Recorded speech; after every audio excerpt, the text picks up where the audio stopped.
This is the Three Amigos version of the midweek preview. Dicko's been kind enough to come after being, revved up by a good result at Tamworth today. Yeah, we had another winner. It's been a really exciting week. Nothing more exciting, is there, than being part of a winner, whether you've backed it, whether you've owned it, or whatever. And we're here to actually talk about Canterbury tomorrow because, well, Canterbury on a Wednesday, it's definitely got a better feel ringside than Warwick Farm does. And we've had a couple of night meetings at Canterbury, which means that Warwick Farm's taken pride of place on Wednesday. But tomorrow we're Canterbury Wednesday. We're on a true rail after the rail being out 6 metres on Friday. It played very fair on that occasion. Rail going back to the true does see a lot of horses sort of fence up and win. Either lead or fence up and then hook out and win. So be wary of that. Obviously we're itching for rain. It's been deathly dry for a long time. Is it going to stay dry? It's going to stay dry. So we kick off with a 3-year-old race, as we often do, 1550 metres, and an even betting heat by the looks of it, well certainly a wide betting heat. Silent Warrior, $4. Egg Tart, $4. Yeah Bravo, $4.40. Shield Wall, $7.50. $9.50 Vaucluse Bay. $11 Hot Money and $11 Fleeting Strike. Of course, Waller monopolises this field. In terms of the pace, it will be about intention.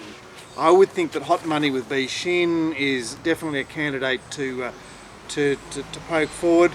Yeah Bravo won't give his inside away, but I don't imagine he'll lead. Egg Tart will obviously be there, and the other possibility is Silent Warrior to push on from his wider gate. But I would think that it's either B Shin or K McAvoy to lead this race. Nothing ferocious about it. Which Waller did you pick, Gord? No Waller, Snowden. Number one, Silent Warrior. Form lines this preparation have been fantastic. Came second to Chasseur, which you actually found as a decent quality horse when it was posted wide the whole way. That was 2 starts back. Since then, ran against Black on Gold, which has come out and won. And last start was actually against weak opposition down at Kembla. But if you notice, we've talked previously, or it's been a little bit of a pearl of marks about inversion of fields. So what happened in this particular race was anything in the vanguard actually ended up coming near last, and the back of the field ended up coming near the front, all except one horse, which was posted 3 wide, OSL, and stuck on and only got done in about the last 50 metres. Which it needed to do. I mean, going back to that grey, it needed a serious excuse. It was a brilliant win, and it gapped the rest of the others in the vanguard. I think the reason why we're getting that price is because it got beaten against what I consider weaker opposition last start. But when you analyse the detail of that particular race more specifically, you realise that it was actually a great run. I think the Fiery Trail Maiden's been a bit of a disappointment. It looked, at times, a lot stronger, a lot deeper than it's proven to be. We've only seen Black and Gold come out. Sorry, we saw Flo come out and narrowly win last week, but it looked to have a bit more guts than that. When you compare it to what it's against in this race, it is so Well, pull superior. them apart, Gord, because you made the case for Silent Warrior, which is fine. I agree with that case. But there are 2 other sort of equal favourites, if you like, Yeah Bravo and Egg Tart, both Waller horses that have had recent runs in town. Okay, well you always got to be scared of Waller, lightly raced Waller when he has the booking of H. Bowman, which number 2, Yeah Bravo, but actually hasn't done anything that caught my eye in its 2 first starts. Fair enough. Vaucluse Bay, another Waller horse with Brenton Abdullah. I think that Hawkesbury race is quite poor. If you notice, it was quite a bunch finish. There weren't massive margins, and right. I always think that Hawkesbury form is negative as far as Wednesday Metropolitan Racing is concerned. Hot Money is Kurt Goldman, so we can pen it and comes out of that same Hawkesbury race. Egg Tart, it ran against Flo, and if you look at the common form lines with number 1, Silent Warrior, there's just no comparison. Clearly I have number 1 on top, and I'm quite keen. Okay, Gordo's keen. I will say that I concur. That I think the potential improver of the race is Hot Money because he drew gate 1 at Hawkesbury, and you've seen a lot of. We go back to Be Like Dad running against running against the Gay horse that was short. Subsequently in 1900, there's something about the inside at Hawkesbury that can propel you at the next start. Moreover, because this horse trialled pretty well before it debuted, but Gord's made the point, it's from a low percentage stable. If you can just put the pen through that Hawkesbury run and go off the trial and just say that was another run around, I can see your point. But and that's what that's the case I'm making. What's your interest, Dicko? Interested in hot money and respect Silent Warrior, but I'll be very keen to see what Glenn and you and everyone says tomorrow at the races when we're all there together. That's right. Dicko's made the play. We're doing a feature mounting yard mile from Canterbury tomorrow on Facebook. Yeah, all for free. Mark's gear, everyone's gear. It's gonna be a big day. Sounds Christmas. sounds absolutely brilliant, Christmas, and that's it's going to be fantastic information. And I've got to say, it doesn't matter what anybody else says, I'll be backing number one. Christmas comes to Canterbury tomorrow as a lead into the Christmas party on Friday. Yep. Or, sorry, the end of year drinks for UTQ. Race 2 is 1200 metre Colts and Geldings made, and the planes are making a lot of racket tonight because it's slightly overcast and the noise is not escaping skyward. It's being retained towards the You terra never firma. ever stop learning. Yeah. The great man. Yeah, well, Now we're doing refraction of sound. We'll get Dr. Carl on next week. so the market sees Harper's Choice resuming in his second preparation. Gerald Ryan trains $2.80. The ex-Moody, now Gay Bot horse El Venetian is $4. $5.50 is France. $9 Armay. $10 Made in China. $15 Thard. $17 Ivory Man. And $26 Fabricator. Now, Gay's pickup or acquisition El Venetian didn't show great speed into black type races down south, but Gay trains, it's drawn wide, Karen McAvoy rides, it's going forward. Made in China's drawn outside it. It has the pace to go forward and lead if El Venetian doesn't have the pace, I presume. May Posse's up there, probably box seats, and I couldn't see a lot in the others. This is an interesting race because we saw Harper's Choice last preparation running 2 Saturday races at Rose Hill, but they're a little bit icky. They were sort of slow time races. They look good because they're Saturday races, but perhaps they're not what they are made out to be. Most interestingly, he got beaten on debut at Beaumont by Bobby B, who I did tip at Beaumont the other week, but dead set I would beat Bobby B. That was the only one scary about the particular horse. You want to go first, Dicko? Yeah, I'm quite keen on El Venetian. You know about this horse? Gelded, I love the 1,000-metre trials. I agree it's going to jump wide, go to the front, which is going to suit. I'll be waiting to see what Glenn thinks tomorrow. But Karen McAvoy's on keen. fire on front runners at the moment Yeah, as well. sorry, I can't remember the sire. Moshi. Who's Moshi? Is it like a brother or half brother to Black Caviar? Oh, that one. yeah, Yeah, Hawks trained. Yeah, yeah, it's yeah. that fella. Okay. And actually had the 1,045 metre trial, which is won, and it beat Florid, yeah. Which everyone wanted to back Is it on a a Saturday 2-year-old? meeting. which is a 2-year-old and has a spruik Actually about a it. 1-year-old. And disappointed on Saturday, but I think you can ignore that disappointment. That's not the one I had on top, Mark. But you want to go next? Or? No, go for your life, Gord. This is your show. Number 5, Harper's Choice. That trial was absolutely brilliant. I'm ignoring everything last preparation, don't really care. Do see the second by 0.5 of the lengths to Morton's Fork. I mean, that's since done something down in Melbourne in some decent races. But I think even if it had run against a Spastic in that particular race and got beaten by 0.5 of lengths just off that trial, I would be interested in backing it.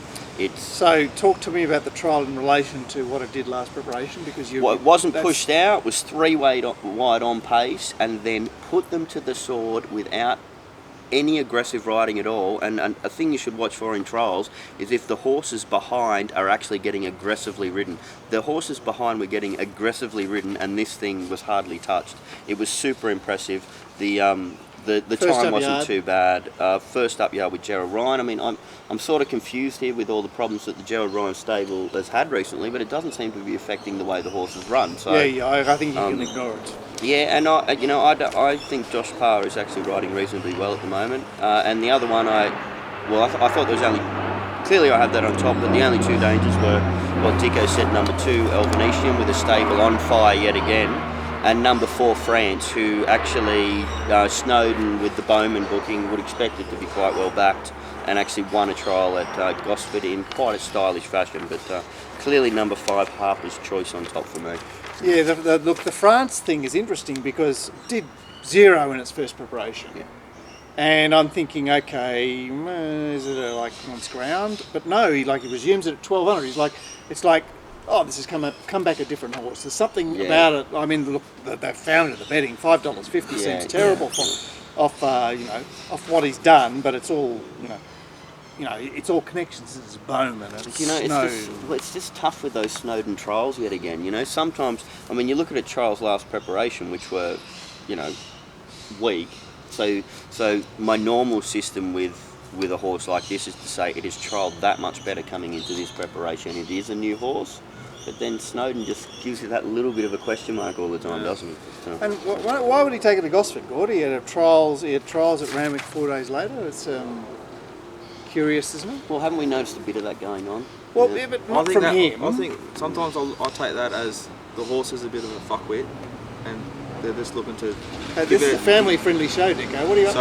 Yeah. So I'll wait till the last race. They're trying to just mix up the horses, like they're trying to stimulate a little bit differently, get it on the float. It's definitely an idea. It's like, let's put this horse on the float, give it a bit of a trip, give it a trial. It's gonna. So it's much more of a race. It's like I had a race for it than just taking it out. Because it's actually it's really stressful getting on the float. Yeah.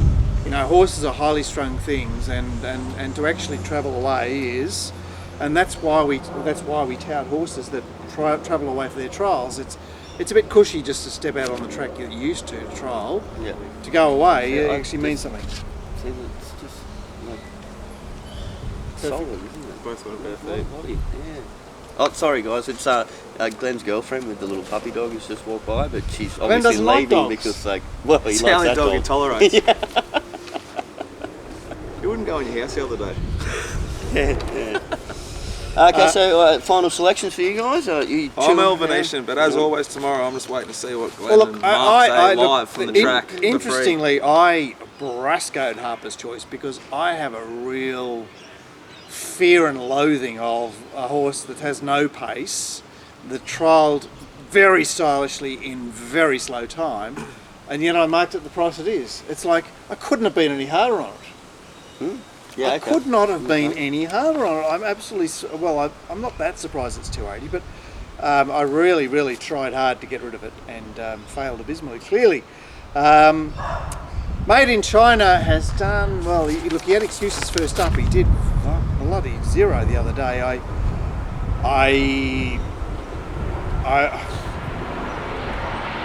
Last chance from me. And third is a horse I'm very scared of. It's a Hawk's horse. The planes are very noisy tonight, sorry about that. It's a Hawk's horse that looks like it's got something without actually demonstrating that it's got something. It's always a scary stable, but I tend to be on the wrong side of it, so it's a low percentage play for me. It's just like, oh well, it's there. If it happens, it's happens. the Nord and the Rilla wheel. Yeah. So that's an interesting race. Race 3 is a very interesting fillies maiden.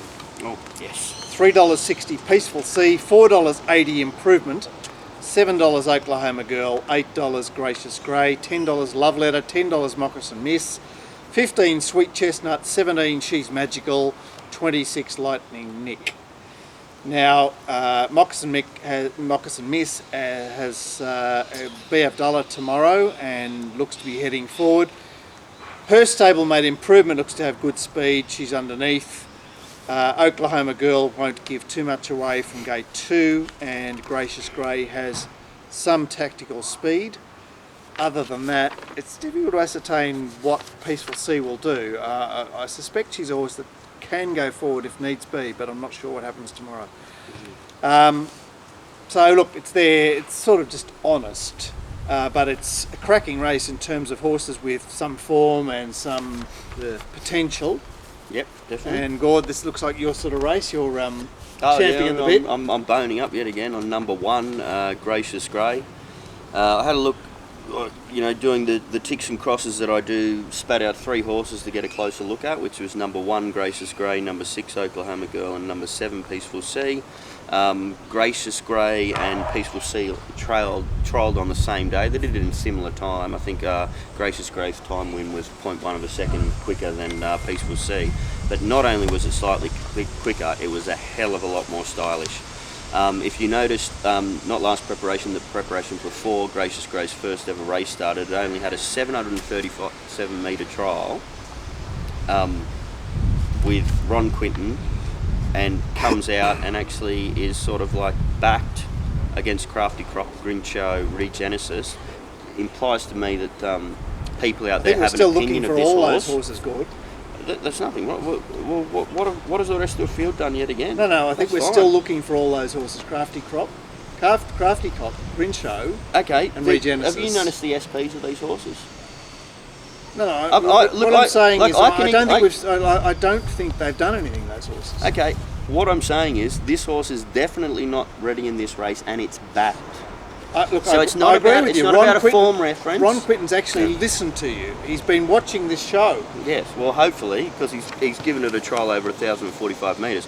What I'm going off as far as that reference is concerned is the fact that it was backed, which means that even though it's not really shown anything at the trial, it's backed, which shows me that people actually have an opinion that this horse has quality. That's the only thing I'm taking from that particular start. Had a big spell, came back, flopped again, but since on that particular occasion it didn't trial very well. This time it's had a 1,045 metre trial, and it's trialled absolutely magnificent. It dropped out pretty much last, it took a gap and it absolutely rattled home. Yet again I say in 0.1 of a second quicker than the favourite number 7, Peaceful Sea. And unfortunately, Vince Accardi's people will disagree with you. But anyway, oh really? There's not a lot in it, but I think Peaceful Sea actually ran faster time. Anyway, by the by, in this race, I look at Gracious Grey and I go, oh, he's our winner. Because normally, in a 3-year-old fillies race, she has got the winning credentials and you go, okay, well, what other nuffies is she up against? But she's actually up against a surprisingly deep 3-year-old fillies race. So anything outside of the 6 and the 7? Or? Well, number two ran in the strongest provincial race you have seen this season. And it'll race the way you want to be racing tomorrow. Well, yeah, the only trouble is it's Portelli and look, it's done a great job, but from a high-ranking yard, you're going, well, this horse has got this much scope. Dean Pena riding terribly, comes out of Hawkesbury form. It's like that's not rubbish Hawkesbury form. Montreal is a horse of gaze that goes really good. That's true, and this thing did a decent job against it by fighting back, but there's just too many negatives about it for me. And the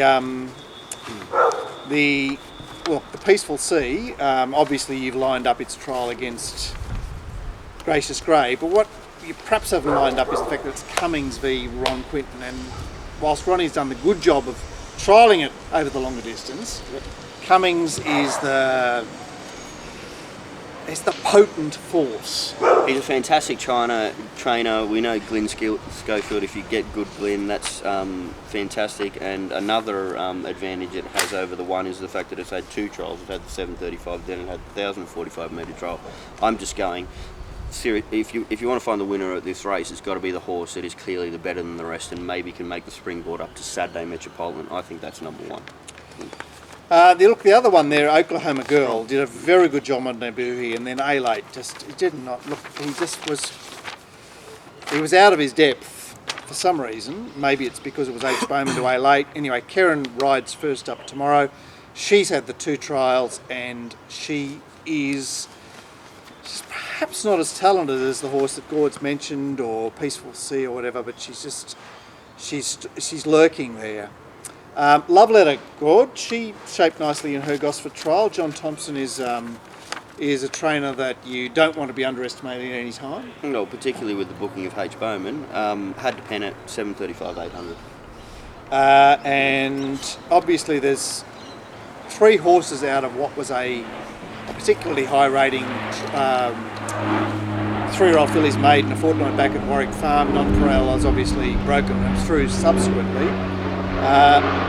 She's Magical, you were touting off out of that race? Yeah, I was, and Well, I think I've had a tendency recently to give up a little bit too early. I think maybe You are, maybe you are, too much. Yeah, you are, well, what you are going to be given the unforgiving tag. Yeah, I think the position to play is to be quite brutal as far as your analysis is concerned. So I'm happy to err on that side. Okay, that's race 3, a very, very good 3-year-old filly's maiden, and there's a bit to work with there. And then we come to Gordo's favourite race on the card. He's been betting up. He might be having a cup of tea here, and we'll have a cup of tea after this race. It's a 1900 metre benchmark 66, and hi Ralphie, how you going? It's 1900 metres. The market sees $3.40 Dependable, $4 Bella Galliano, punters are rushing to that one, $7 Another Lager, $8.50 Tradtree, $9.50 Rye, out to $13 Fairyland, $14 Diambra, $19 Fly Till Dawn, $31 Attainment. We do have 2 horses here out of the vintage 3-horse race on Golden Cup Day. As far as the speed is concerned, we've got Karen on Tradtree. We know where that's going. And I saw this race and I went, oh, wouldn't it be a nice race for him? Look, Alfred the Great won the Bong Bong Cup. He did. Yeah. Nosed out Tradtree, and I saw Alfred the Great and Bong Bong, and I went, wow, you got to win there. He's nosed out Tradtree there. Another Lager has been showing good speed this preparation. Josh will be hoping that he can get across and get in and get in Tradtree slipstream, which perhaps is not likely. Bella Galliano up in distance is there. Fairyland is there. Diambra from gate 1 is not too far away. And Dependable has had a bit of time off and is up in distance. In fact, up to this distance for the first time. I'll go first in this race, given that I love the distance races. Yeah. Always love them. And then you're going second, Dick. And yeah, Vico doesn't tease. He's muttering away there. He's not sounding too keen there. Look, Rye is a horse that is surprisingly, well, look, it's done very little this campaign, but it did have time off before last Friday night. It ran in a competitive race. It didn't do a great deal, but on a 5-day backup, it was up to the 1900 for the first time. It had 3.5 weeks off, and now it's on the quick backup. Blake Shin on board. It's going to do something. Dependable, well, it's had the trial, it's lightly raced, it just sits there with Glenn Schofield. It's obviously got claims, but marked as short as it can be.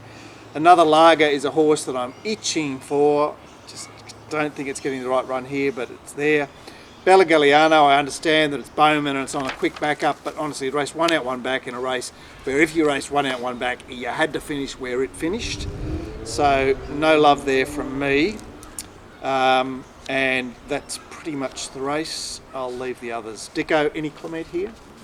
Vaguely interested in number 2, but I'm just going to wait and see what we all come up with live from the track.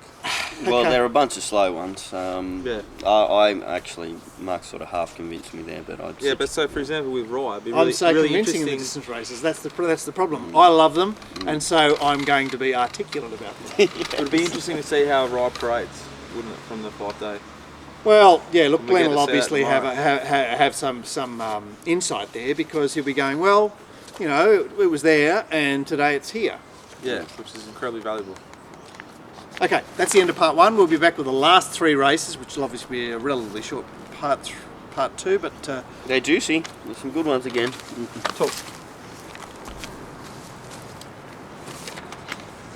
I'm going to get myself a wine. You want a wine, Mark? Yeah.